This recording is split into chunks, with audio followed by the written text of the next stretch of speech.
silicone underwear. One of those days again. Anytime the temperature's below 75. That's most of the winter, isn't it? Pretty much.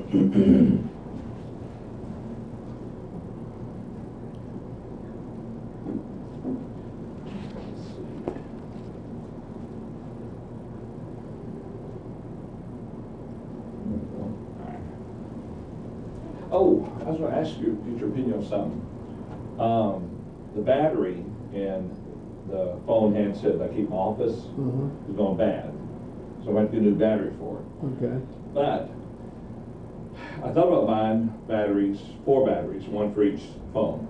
But we'll probably spend about maybe, I don't know, $10, $15 a battery pack. So it'd be about $40 to $60.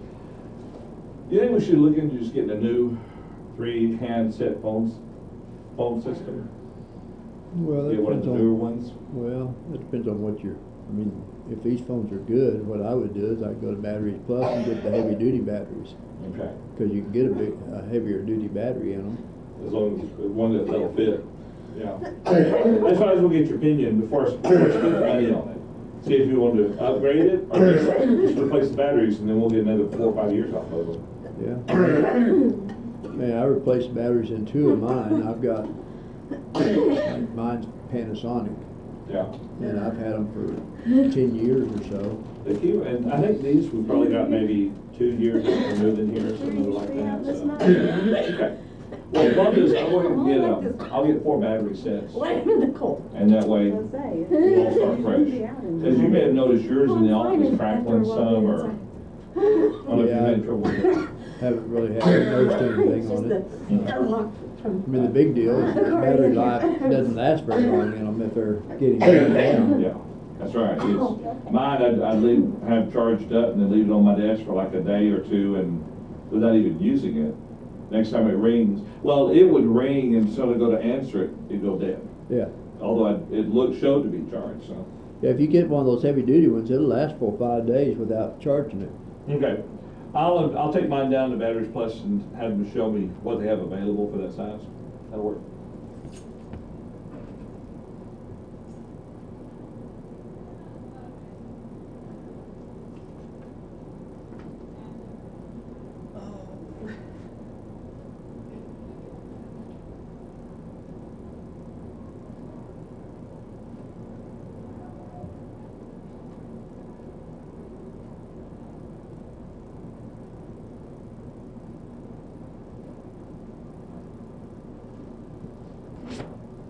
Doesn't sound like she should have got out in this cold weather.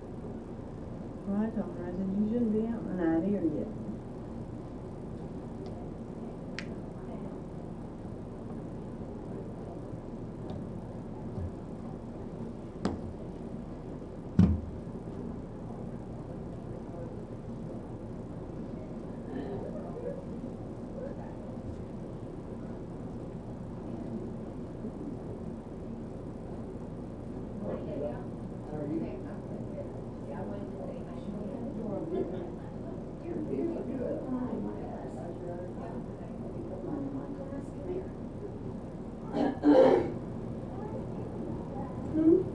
This is our class. Oh, this is where me and your mama and grandpa is when you're in your class. Now, you sure you're going to take care of your hat, right? Can you say hi to Mrs. Decker? Hi. He's so good looking. He went to sleep on the way over here.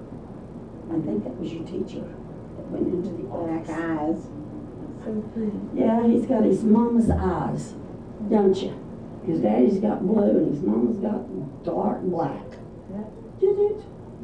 My kids didn't get the true black like me, and Bill has blue eyes, and they both got You know, my daddy kind of had hazel.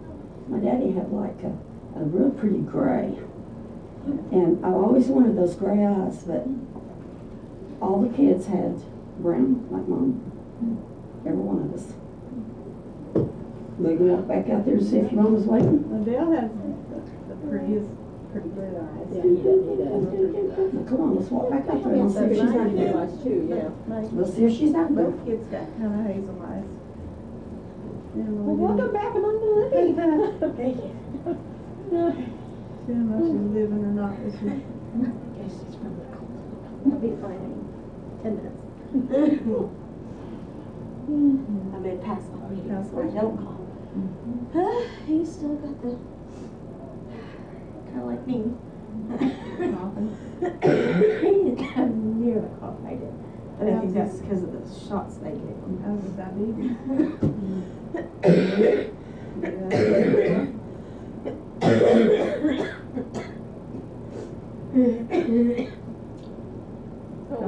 That hurts to hear.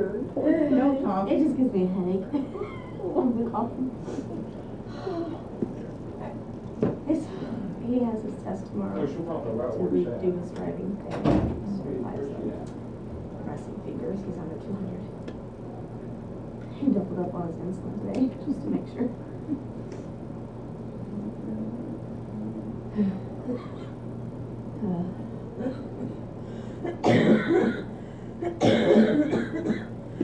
I know they told Tila, you know, she's not contagious, but she'll have that cough for It's weeks. gonna last forever. Yeah. I heard there's something not right down in my chest ever since I coughed for so long. And I coughed every months and months and months. And I still don't feel right down. You know, So we had that Wednesday before the crosses came down. You know, we're all saying we're not going to shake hands that Wednesday. I went, but I'm glad I didn't shake your hand, but that would have sounded bad. So I did. yeah.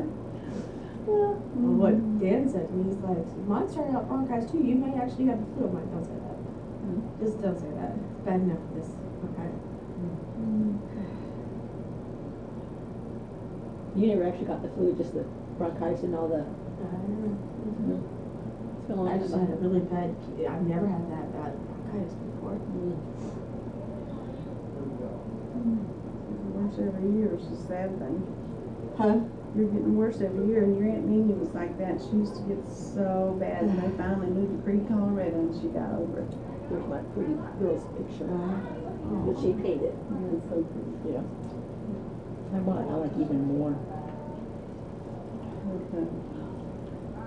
Went to Creed, Colorado, and it finally all cleared up, and she's never had problems with it since. Well, I guess I need to move to Colorado.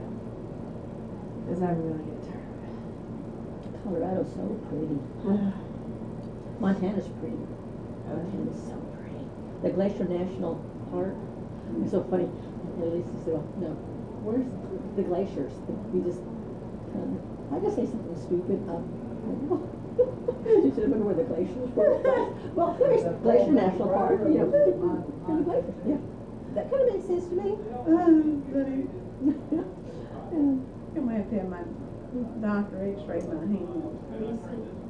Because right in here, it pops and it hurts, and I don't know if I didn't chip a bone, just a little bit chip on there when I fell. Cause look at it. Huh? Well, I don't know if they x-rayed my hand or not. I think they just did it already. Imagine this hand is really sore too. All the. Yeah, it is. I would think that I'm always seeing. I mean, this hand must really get you getting sore too. Yeah, it gets a good workout too. But You should be really skinny because all the way you're working down. And it drives me crazy because I overdo it. I know I do because it'll hurt sometimes really, really bad. And it's like, I tell myself, well, I'm going to give it a break. I'm going to give it a break. And then first thing you know, this afternoon I was working, well, I've got the Bible material all done, but I was just reading the book of Exodus and the book of Deuteronomy and all them. And I'm sitting there just working the tar out of that hand, just working the tar out of it. And I said, poor thing, it ain't never going to get to. I'm always seeing you do it. I was like, put your hand down. You're always doing it. I am. I Of mean, course, that's why you didn't have to go right. do all the others. I mean, Right. it worked. Yeah. But sometimes I think I do overdo it. You're so afraid that you were going to have to do that, all that therapy and all that kind of stuff. So you just really. Oh, I didn't want to have to go out every time we go over there to that stupid place. It's too far to go. And besides that, Well, I got this, it hadn't even hit winter yet, and I didn't know what kind of winter was gonna happen. I thought, I don't wanna have plummets and ice on the street roads and everything else, and so I was determined I was gonna move this thing, so he'd tell me I didn't have to go to Jersey.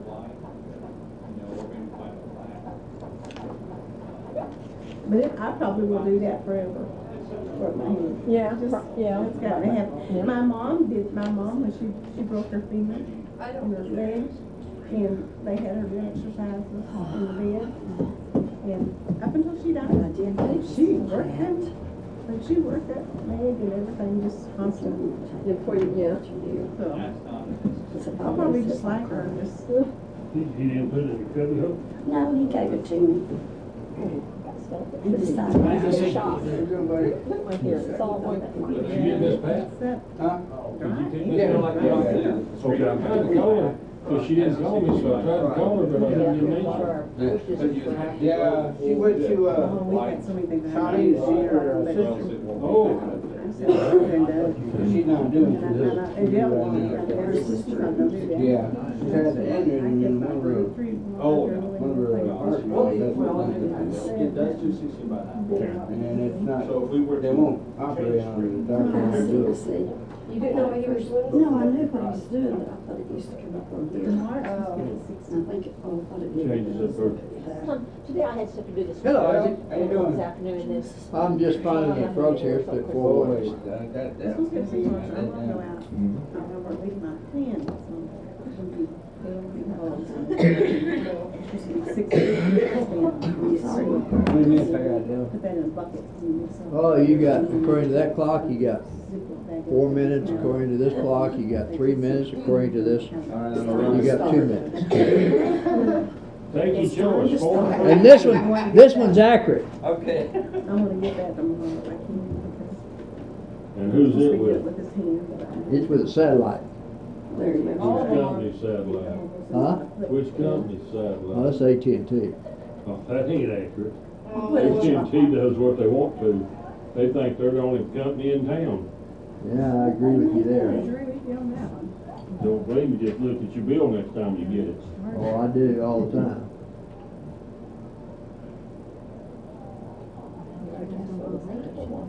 Sharon gets mad at me out there, we're gonna go away from AT&T at the house.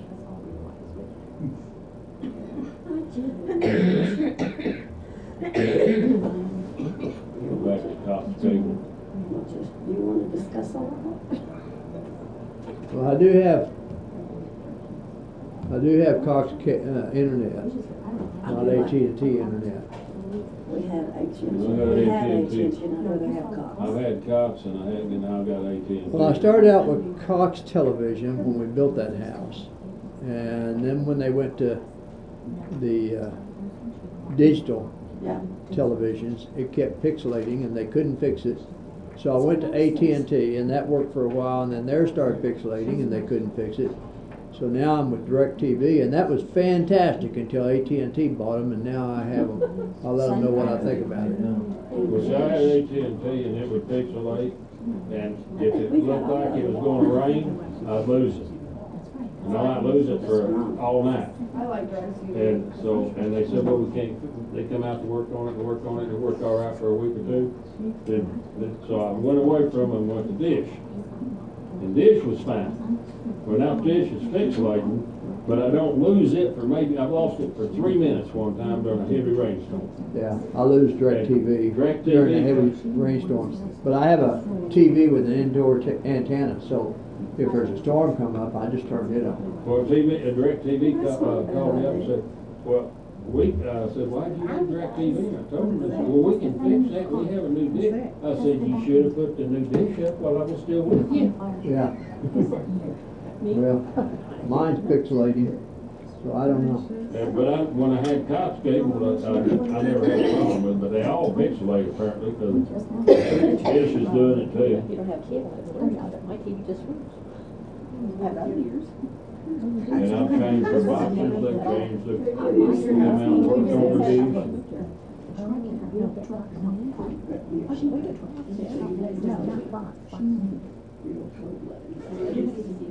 Yeah. But no, it's, the cable. I don't watch it. Okay, I couldn't live without my cell phone says it's time to start. And we're starting in Genesis chapter 43 tonight.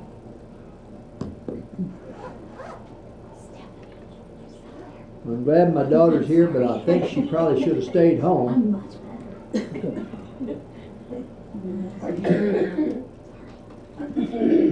So I may not ask her to read today. We all looked at her. Lawrence, give that girl a cough drop. I have one in my mouth. Well, put 3 or 4 in your mouth.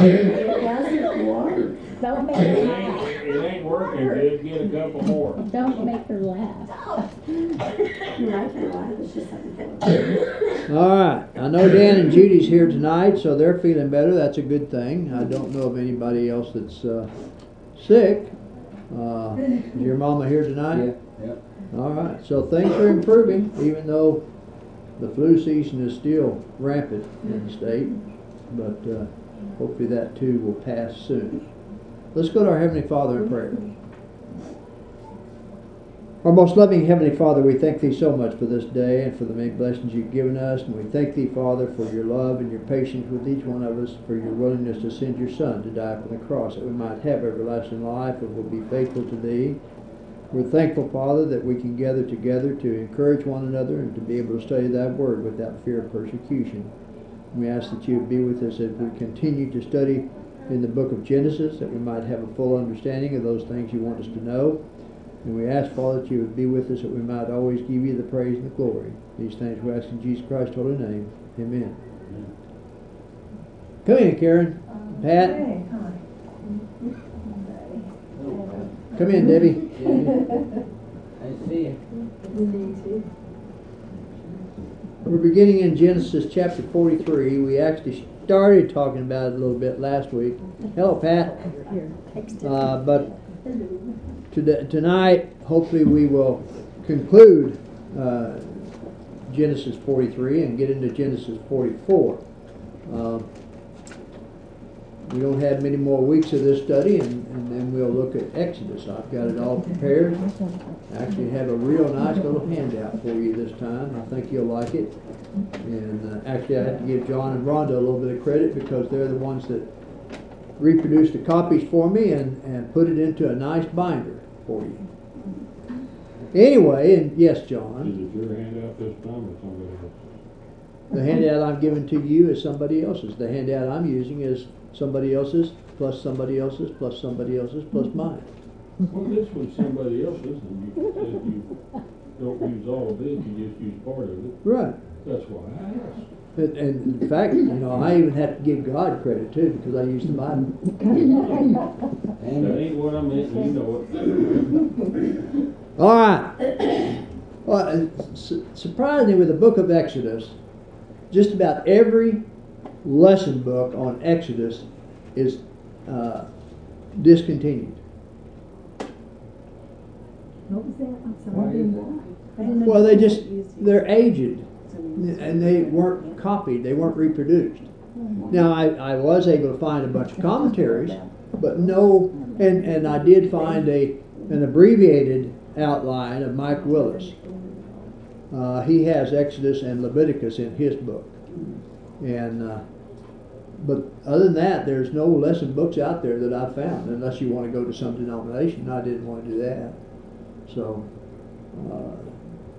the one I do have, the lesson outline that I will give you has actually been developed by a preacher of the Church of Christ, but I will tell you it was a liberal Church of Christ. But as I looked at it, I didn't see anything wrong with it. He certainly wasn't trying to put anything of his philosophy in there.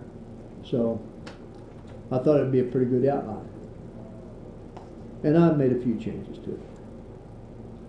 But let's look at Genesis chapter 43. And as I mentioned at the top, Benjamin also comes into Joseph's presence. Remember now, this is during the drought. Joseph's brothers have come down to Egypt. They've gone back. The money was in their bags. They're concerned that they're going to be accused of stealing. The father, Jacob, has said, "You've embarrassed me, you've shamed me." And they said, well, one brother had to be left in Egypt, and unless we bring Benjamin back. And the father says, well, wait a minute, I've already lost one son, I don't want to lose another one. And that's where we were concluded last week.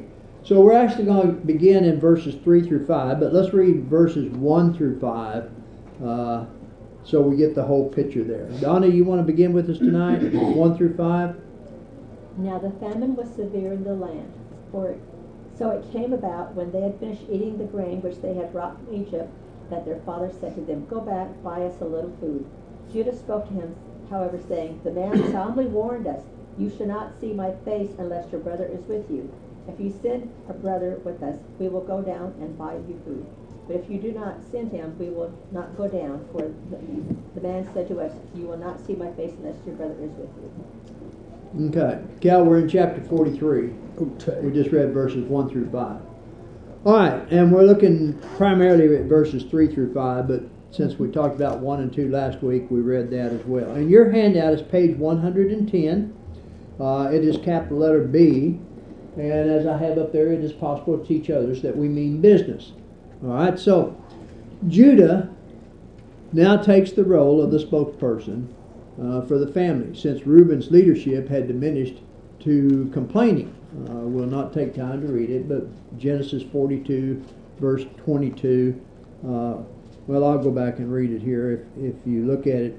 He just said, "And Reuben answered them, saying, Did I not speak to you, saying, Do not sin against the boys, and you would not listen? Therefore, behold, his blood is now required of us." And so Reuben is complaining here, and his influence with his father was exhausted if you look at verses 37 and 38, where he says,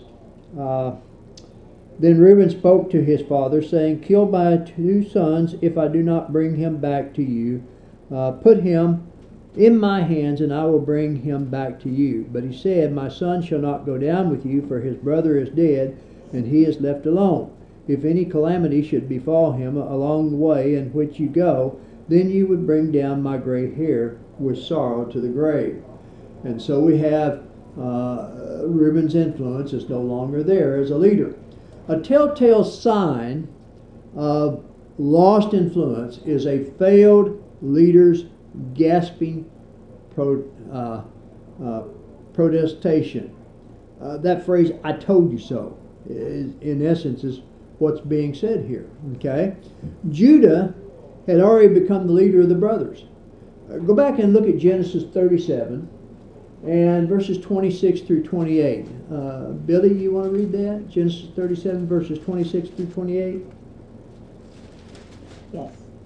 So Judah said to his brothers, What profit is there if we kill our brother and conceal his blood?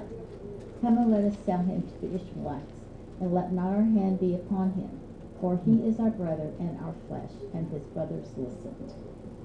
Okay, so you can see Judah has become the leader now.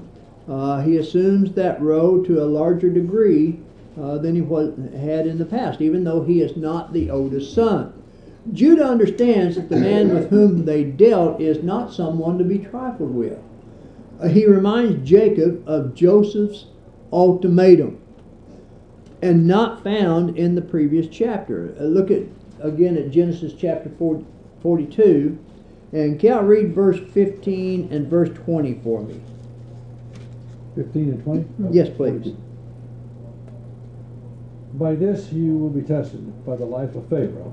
You shall not go from this place unless your youngest brother comes here. Verse 20, and bring your youngest brother to me, so your words may be verified, and you will not die. And they did so. Okay, so he is either paraphrasing Joseph's words, embellishing his warning. This is back in 43, verses 1 through 5, particularly verses 3 through 5. Okay, he's paraphrasing Joseph's words, embellishing his warning to convince his father of the need to send Benjamin, or either he is quoting words of Joseph not previously recorded. If they do not go back with Benjamin in tow, there is no reason to return. it is evident that Judah has no plans of forcibly taking Benjamin to Egypt, thereby usurping his father. Instead, though, he lays the survival of the family at Jacob's feet in the statement that he's making. Any comments through verse 5? I think he's just laying it out straight. He says, there's no use for us to go down there. Yeah, If we don't bring him, we're wasting a trip. yeah, because Joseph gave specific instructions. Bring him back. And they obviously took Joseph at his word. He's the second man in Egypt. I don't think they want to mess with him. Right. And Joseph just wanted to know that his youngest brother was still living, that they didn't do to him what they didn't do to Benjamin what they did to him. All right, look at verses 6 and 7. Karen, you want to read that, please? Chapter 43. Israel said, "Why did you treat me so badly as to tell the man that you had another brother?" They replied, "The man questioned us carefully about ourselves and our kindred, saying, 'Is your father still alive? Do you have another brother?' What we told him was an answer to these questions. Could we in any way know that he would say, 'Bring your brother down'?" Now remember, Israel is the new name for Jacob, okay? So Jacob's challenging them here and saying, well, why did you even tell him that you had another brother that wasn't here? Well, obviously, Joseph already knew that. But they didn't know that Joseph knew that. And so we have this challenge here. So Jacob seeks to avoid the inevitable by scolding his sons for volunteering this information about Benjamin. Judah proceeds to list questions Joseph asked that the narrative did not previously record. And here's the real thrust of Judah's argument. He said, how could we possibly have known that he was going to demand this? Which is a true argument. Because he didn't know that Joseph was going to say, well, bring that young man down here so I can see him. And so there was no reason for them to lie to Joseph in this situation. And that's the point that he's making here. In your handout, this capital letter C on page 110. Any comments through verse 7? He must have really had changed for his brothers not to have recognized him a little bit. Oh, he did. I mean, remember now, Egyptians were clean shaven. They didn't have any hair on their chin. And he was wearing Egyptian clothing. Well, I know. And he spoke in the Egyptian language. And an interpreter, actually, right? Yeah. You can pull him, Yeah.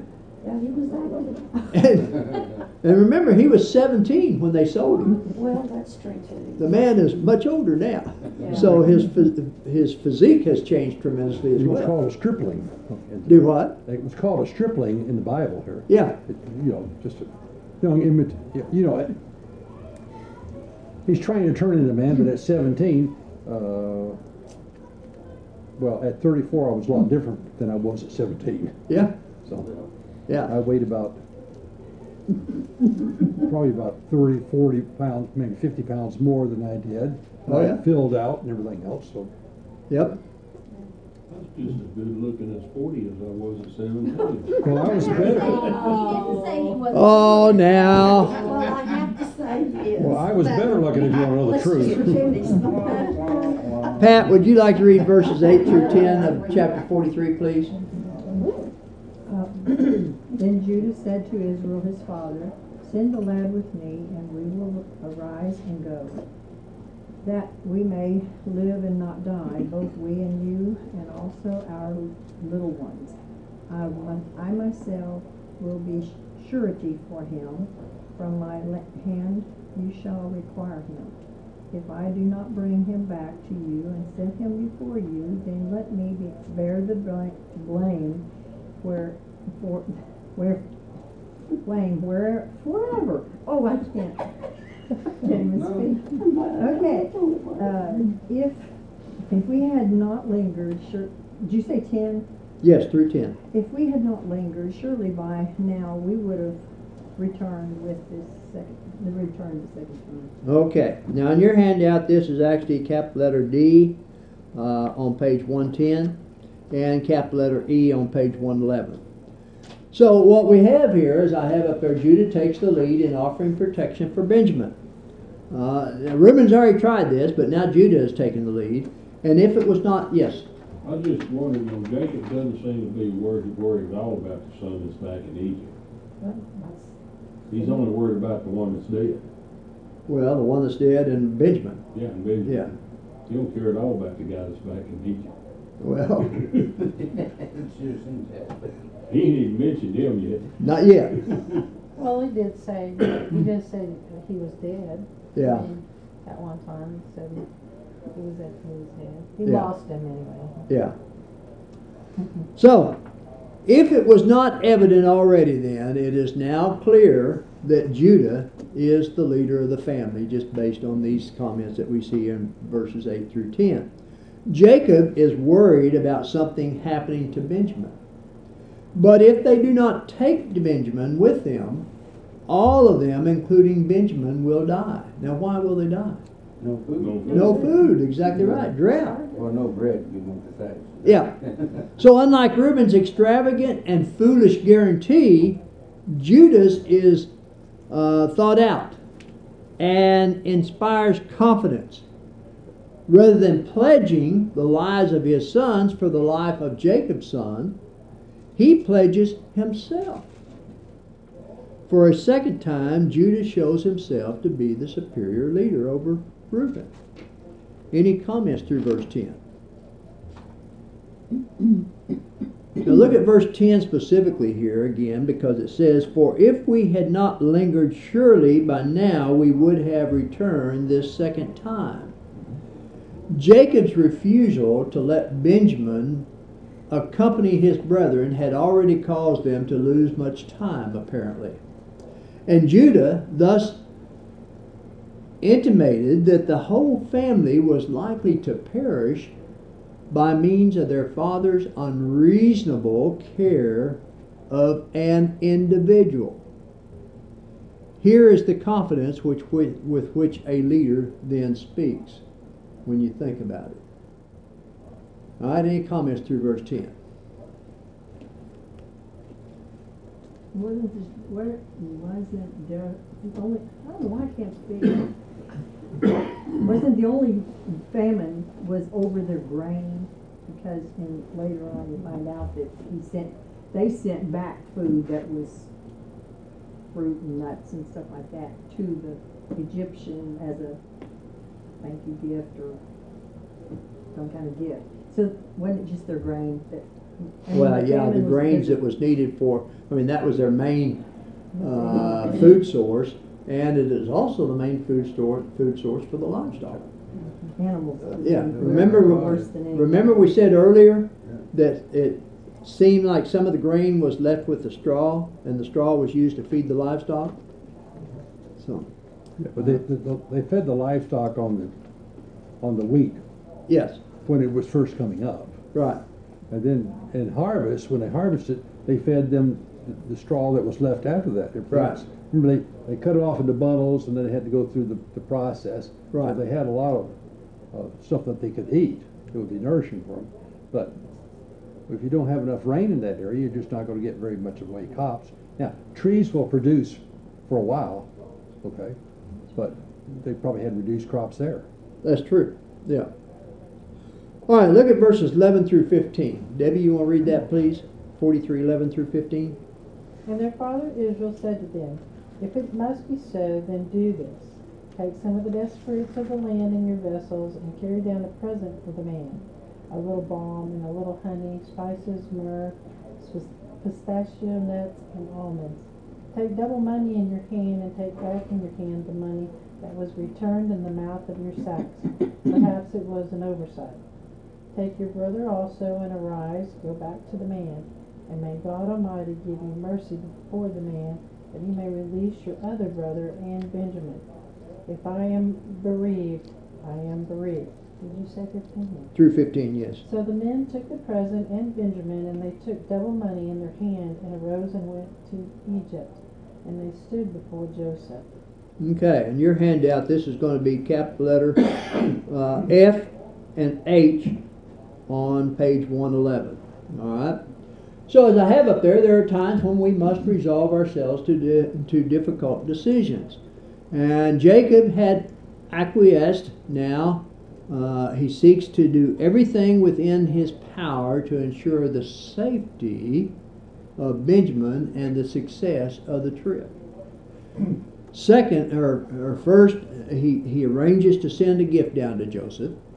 This is what Pat was talking about here, a little of the best of what they had, which, as Cal mentioned, even nut trees and everything, they may produce a harvest, but it's going to be a lot less than it normally would be because of the drought, okay? So they gave a little of the best of what they had. A gift such as this would have been a customary way to demonstrate respect to a superior individual, and almost indispensable courtesy in approaching a person of rank. And this is what they assumed Joseph to be, which he was in the Egyptian hierarchy. Second, though, Jacob seeks to show complete honesty in their financial dealings. The point is that they will send back the money that was returned to them in their sacks. There is some debate as to exactly how much money was taken. While many have understood it to simply mean double the money, what was brought back and what is needed to buy more food. It has also been understood, though, to mean double the money plus what was sent back, thus 3 times the money. In other words, to be honest in everything, Jacob is wanting them to return the money plus a 100% increase to show that their honesty. But then some commentators would suggest that they also had an additional amount of the same amount of money to buy additional grain. So there's 2 ways of looking at that. Either the return, at any rate, the idea was to return 100%. Okay? Yes, John. Well, with supply and demand, the price is going to go up as the supply gets scarcer. Well, that's also a possibility. As the drought goes on, they're the only ones with grain. They're going to charge more. Joseph ended up with the whole country of Egypt for the Pharaoh. Now, see, you just segued right into my next point. Well, you should have stopped where you did. Well, I was giving you a chance to speak. There you go. So this was a point that I was going to make.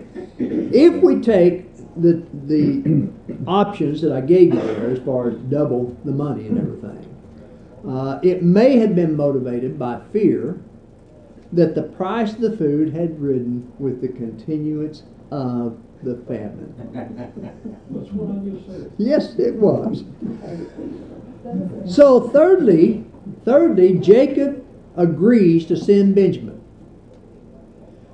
While the gift was a nice thing to do, and the return of the money the right thing to do, sending Benjamin was the necessary thing to do. Finally, Jacob prayed for God's blessing on this venture. His respective designations for Simeon and Benjamin show where his real concern lays. Jacob's final words almost sound like a resignation of defeat in the matter. However, coupled with his prayer of faith, it must be understood as a resignation to God's will. If this is what God intends, so be it, was the attitude that Jacob had. Okay? Benjamin, being tacked onto the end of the list, is perhaps an intentional literary device. The "and Benjamin" hangs like the resigned sigh of a father trapped between the need to live and the possibility of a life made utterly empty through another loss.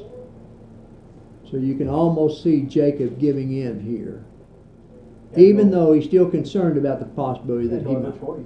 Well, he had no other choice. They weren't going to be able to go back down to Egypt unless they brought Benjamin. And so he's resigned himself to this situation now. Any thoughts or comments through verse 15? Go back to what John's thought was earlier. He says, that you may release your other brother. He still didn't call him by name. Right, yeah, Your other brother. yeah. Yeah, Benjamin and Joseph are still his favorite sons because this was the woman that he loved. And these were the only two sons she had. And of course she died giving birth to Benjamin, so. The woman you worked so hard for. Yes, yes, the woman he worked so hard The other for. brothers are still with him. Do what? I'm surprised that the other brothers are still with him. Well, They haven't branched out on their own. It's obvious they ain't cared much for it. Yeah, did he not care for those brothers? I mean, those he sons? did. Family ties were very strong in that day and age and everything, and they were all Israelites, and so they stayed together in a very close knit family, and you'll see that as time goes on when they go into the land of Goshen. Yes, Cap. Well, they're different than everybody else down there. Yes. So, I mean, they have cousins there, Ishmaelites, but they're different from everybody else. Their language is somewhat different. Their customs and everything else that they do is different. And really, at this point, they are a tribe. Yes. Now, and a tribe is just a band of people who are designated different from everybody else because of certain customs and language or whatever. So, yeah, they stayed together. So why did the kids take some and go leave? Well, they're going out into the world there, and they're going to be really a very small minority if they do this. So I think for protection for themselves, they had, and besides, everything really belonged to their dad. And I was just about to say that. It really belonged to Jacob. It didn't belong to the sons. So. Well, I mean, they have a sense of loyalty to their father. That, Yes. You know, I mean, that's how they're raised, and that's the culture. Yeah. So you don't just leave your father anyway. If it doesn't matter if he's not treating you the best in the world. You still have a loyalty. Well, there's no evidence here, along with what you're saying there, that he did not treat them well. It's just that he favored Joseph and he favored Benjamin, but that didn't mean that he didn't care for his other sons as well. So let's look at verses 16 through 19. Florence, you want to read that? When Joseph saw Benjamin with them, he said to the steward of the house, "Take these men to my home and slaughter an animal and make ready, or these men will dine with me at noon." Then the man did as Joseph ordered, and the men brought the men into Joseph's house. Now the men were afraid, because they were brought into Joseph's house, and they said, It is because of the money which was returned in our sacks the first time that we are brought in, so that he may make a case against us and seize us to take us as slaves with our donkeys. Verse 19 also. When they drew near to the steward of Joseph's house, they talked with him at the door of the house. Okay, in your handout, this capital letter I on page 111. And so the good actions of others can be perceived as evil. And so what we have here, that statement at the very beginning, when Joseph saw Benjamin, he instructed them to bring the men into his house. The brothers' last encounter with Joseph in Canaan, more than 2 decades earlier, was in an open field where he was entirely in their power. Now, crossing the threshold of his house, they will be entirely in Joseph's power. And it goes on to say, "For these men will dine with me at noon." This would have been strange indeed for a man in Joseph's position to invite a group of foreigners into his home for dinner. First, Joseph had confused and frightened his brothers by his severity. Go back and look at, I'll read it here, Genesis 42 and verse 7, where it says, Joseph saw his brothers and recognized them, but he acted as a stranger to them and spoke roughly to them. Then he said to them, "Where do you come from?" And they said, "From the land of Canaan to buy food." So now Joseph does something different. He invites them into his house, and this is far more than they wanted. All they had hoped for was Simeon's release and fresh food supplies. And then we see that statement, so that he may make a case against us. Their concern is that he's going to make a case against us and fall upon us to take us as slaves and take our donkeys. You see, they understood the situation there. We're going to look at Exodus chapter 22, verses 2 and 3 there. Sharon, I'm going to let you read that if you will. Because what we're going to see in Exodus chapter 22 is thieves were sold as slaves. Exodus 22, verses 2 and 3. If the thief is found breaking in and he is struck so that he dies, there shall be no guilt for his bloodshed. If the sun has risen on him, there shall be guilt for his bloodshed. He should make full restitution. If he has nothing, then he shall be sold for his theft. Okay. And now let's go to Genesis chapter 37 and read verses 23 and 24 and verse 28. Kimberly, you want to read that? Genesis 37, verse 23 and 24, and then verse 28. So it came to pass, when Joseph had come to his brothers, that they stripped Joseph of his tunic, the tunic of many colors that was on him. Then they took him and cast him into a pit, and the pit was empty, there was no water in it.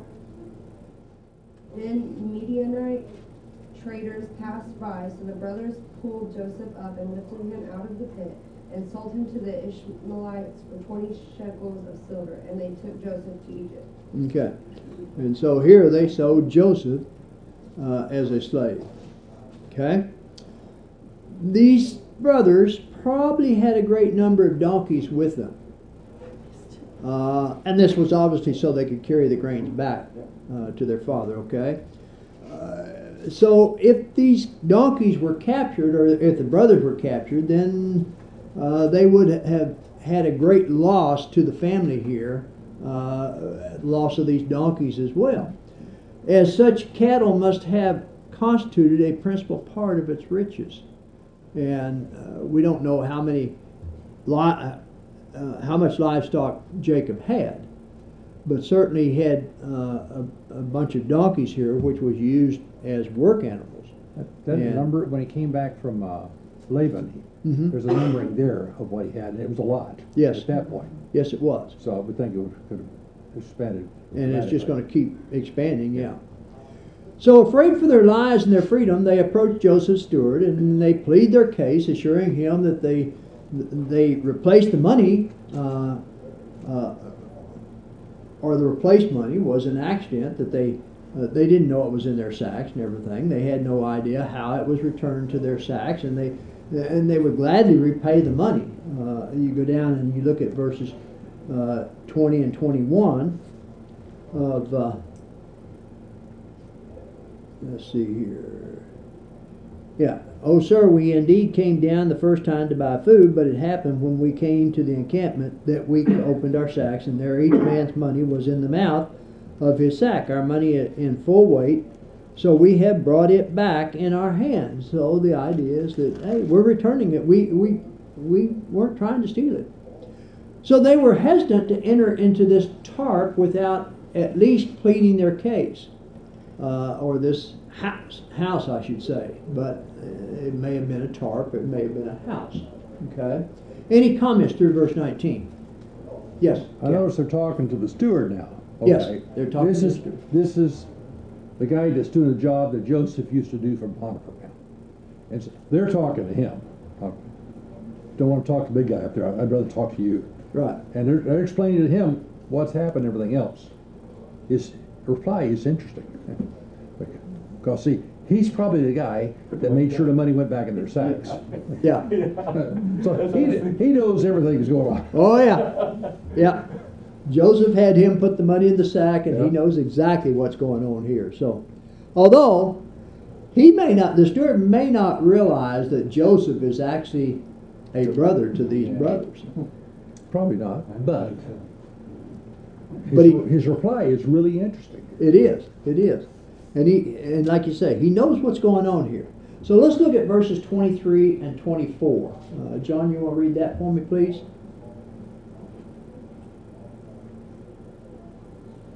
And he said, Peace be to you, fear not, your God and the God of your father has given you treasure in your sack. I had your money, and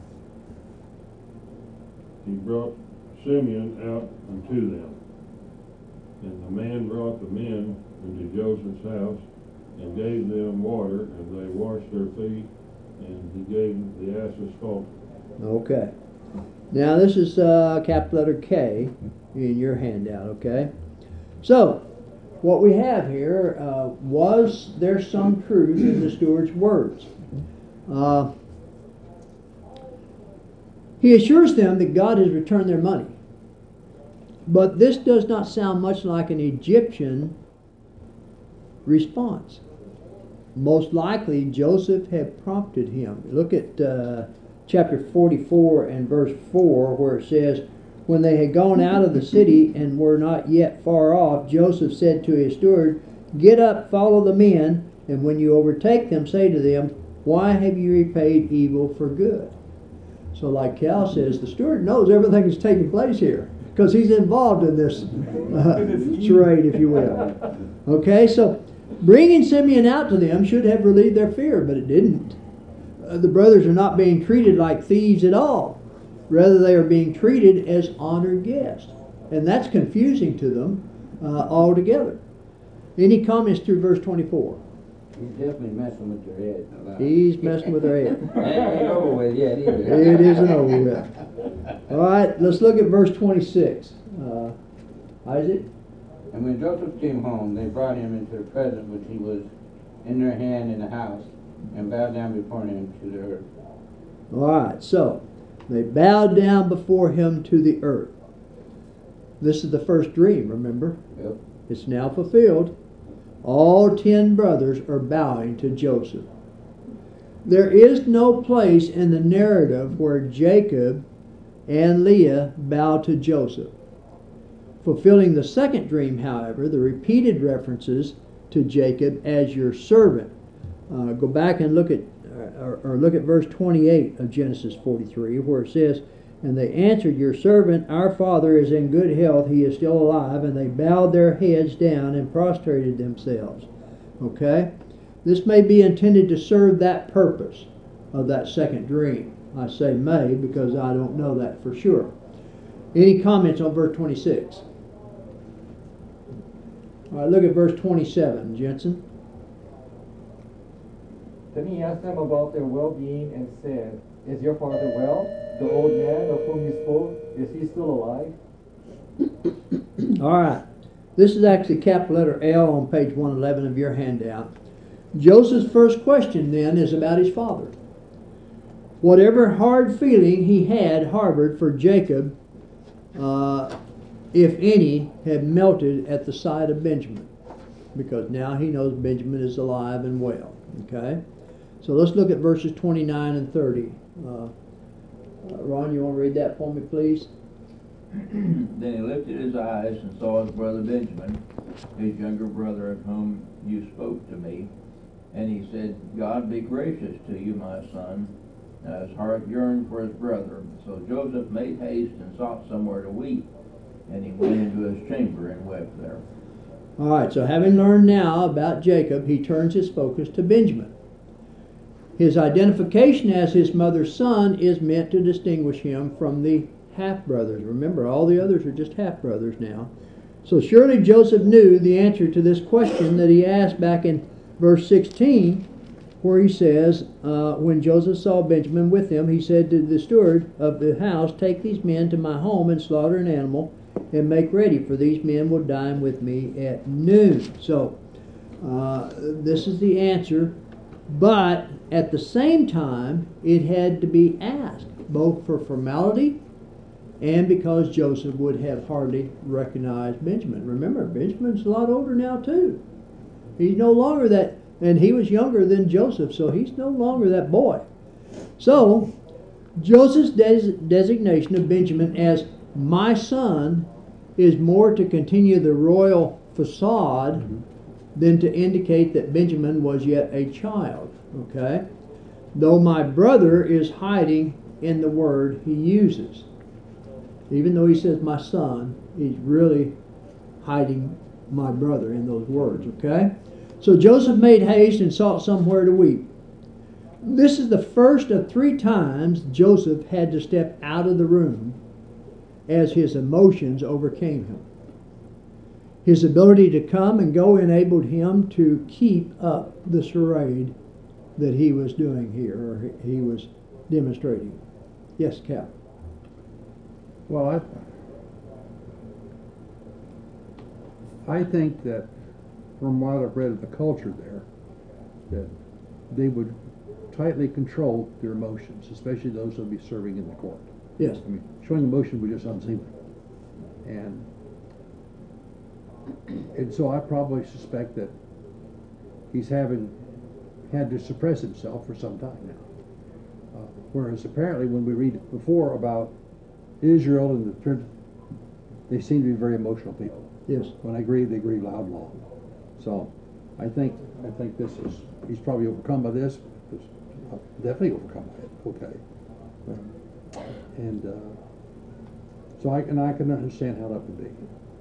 Well, and like you say, I mean, Joseph is a leader. He's in a position of authority. He could not allow these Israelites to see him in a weakened state. He couldn't allow his own people to see him. Right, and so he had to step out of the room. Yeah, all right, good point. All right, verses 31 through 33. Donna? Then he washed his face and came out, and he controlled himself and said, serve the meal. So they served him by himself, and them by themselves, and the Egyptians who ate with him by themselves, because the Egyptians could not eat bread with the Hebrews, for that is loathsome to the Egyptians. Now they were seated before him, the firstborn according to his birthright, and the youngest according to his youth. And the men looked at one another in astonishment. All right, so he set them in order of their age at his table. Joseph is hosting a meal for his brothers, who years before had callously sat down to eat while he was in that pit. You recall that picture? Their dining arrangement was set up according to the Egyptian caste system, which neither allowed Joseph as minister of state and a member of the priestly order to eat along with the Egyptians who were below him, nor the latter along with the Hebrews as foreigners. For the second time, Joseph is separated from his brothers at mealtime then. At the first meal separation, he was the victim. But this time, he is the victor. Joseph arranged for his brothers to sit according to their age, from the oldest to the youngest. This impressed them with the idea that this great man had been supernaturally enlightened to their family affairs. And then verse 34. Then he took servings to them from before him, but Benjamin's serving was 5 times as much as any of theirs, so they drank and were merry with him. Joseph tests the brothers here to see if they would be envious of Benjamin and that they would hate him because of this distinction as they had formerly treated Joseph. It was a test, you see. But they were merry. The Hebrew word often signifies they were drunk. But often it is only to drink liberally, though not to be in a complete drunken state.